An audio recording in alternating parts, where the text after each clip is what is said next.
Hello, my name is Brandon Enright, and today I want to go over some strategies for flipping edges on a Megaminx. So this is just a standard face turning dodecahedron Megaminx.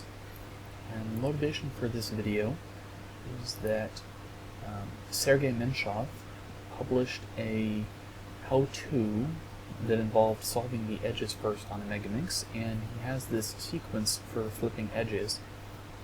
I've looked at the sequence and I don't really understand the logic that was used to put it together. That is, I don't really understand how it works. I mean, I can follow the guide, so let me do that. Do this move, and then this move, and that move, and then this move, this move, this move, and then this move. Okay. I think there we go. Okay. So this indeed does flip two edges on a Megaminx. It flips this edge, the brown-white edge, and it also flips the light blue-white edge. And it also performs a 5-cycle, so it's kind of an interesting 5-cycle. This edge goes to here, this edge goes to here, here, across, and then down, and then like so. It's some sort of zigzag around the face, and it's a 5-cycle.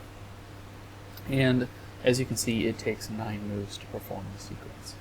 I'm not really sure what the idea behind this sequence is, so instead I just want to go over some other approaches that you could use for finding ways to flip edges on a Megaminx.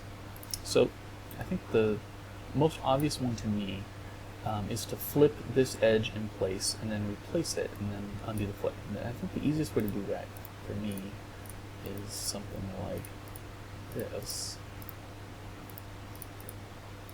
Okay, and so that's just a simple permutation changing commutator. It flips this whole group, which includes this edge, and flips that whole group. And it took, as you can see down here, 10 moves. It's very easy to flip like this edge and this edge instead, so let me show you that one. Okay, and then we'll replace it with the brown. Okay, and there you go. It flips those two edges instead. It has the benefit, with against 10 moves, and you can flip any 2 edges in the space easily this way. It has the benefit of not 5-cycling edges at all. So it affects corners, but that's okay. If you're doing edges first to solve, then you can affect corners, no big deal, because all you really care about is edges. So there's no reason why this can't be pure. So we can do a setup move conjugate. So we can save those 2 corners. We can bring this thing around, and then undo our setup move conjugate. So now we have a flipped edge isolated in this layer. We can replace it with anything we want. Redo our setup move conjugate, undo the flip, undo the setup move conjugate, undo the Y portion, and there we go. We can flip any 2 edges on this face. And that takes 18 moves, but it is pure, and you don't really need to be pure if you're solving edges first. Another approach you could take is using commutator stack, or what I call sequence stacking. And so if you have a commutator like this one, it's a simple 1-1 commutator, and it does a counterclockwise 3-cycle of these edges around this corner, it actually flips 2 of the edges. So it flips this brown light blue edge, and it also flips this white light blue edge. Now, which 2 it flips is somewhat arbitrary based on your labels of orientation, but if I just say it flips those 2, then I can be correct if I provide the appropriate definition that shows it to be correct.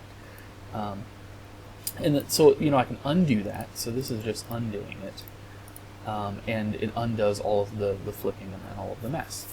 But the cool thing is because this sequence is rotationally symmetric around this corner, I can rotate the whole puzzle around the corner, and then I can undo it a different way.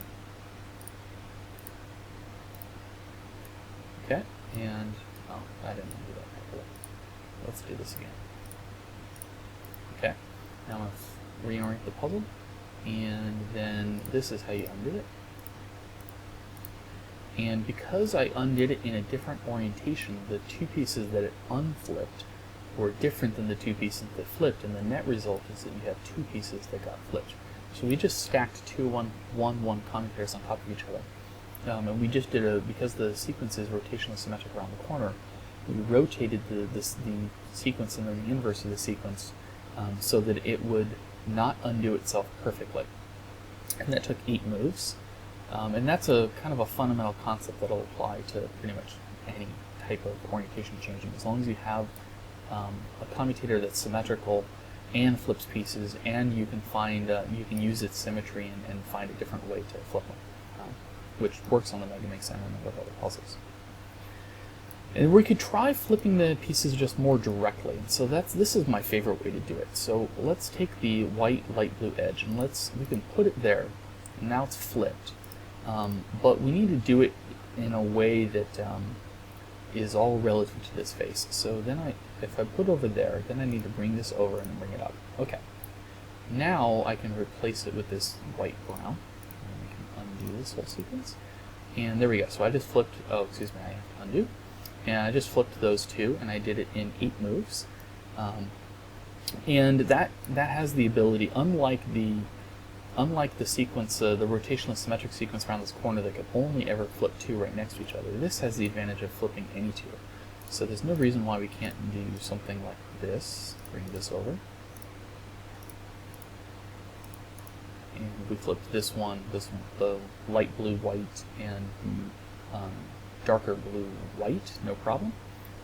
As you can see, you can flip any arbitrarily that way. Now the other question is if you want to flip 4 of these at the same time, then you could just flip the 2 next to each other, or 2 across from each other, and then another 2 across from each other. So you can just apply the sequence twice, which will be 16 moves. But there's no reason why you can't reuse some moves. So let's take a look at this one. Okay, and then we can do that again. Okay, now we can replace, and then bring this back, and then bring this back, and then undo. And that flipped 4 and only took 14 moves. So we were actually reusing some of the moves. We were stacking essentially 2 of the identical sequence on top of each other such that we were reusing the move. But we can actually interlace the moves between 2 sequences even better. So let's do 2 at the exact same time. So we want to do this one, and then bring this over and bring that up, and bring that up. Now we've just flipped those 2. Now if we want to flip these 2 also, we just do this, and then we can bring that down, bring that over, bring that up, and then we undo, and we just flipped 4 edges on this face, and we did it in only 12 moves. So that's a lot more efficient than applying the 9-move sequence in the beginning, which would be 18 moves, and it would do some strange cycle on the puzzle. And this didn't do any cycle on the puzzle, it just flipped all of these moves in place. And because this strategy involves solving edges first, you don't have to worry about preserving corners. So that's some of the ways that you can flip edges on this puzzle. Hopefully that was clear and intuitive. I didn't memorize any of these sequences, I just did them sort of visually while making the video. And that should give you the tool set necessary to essentially arbitrarily flip any edges on the puzzle in any situation that you want without too much effort by using some combination of that set of tricks. So hopefully that helps. Thanks for watching.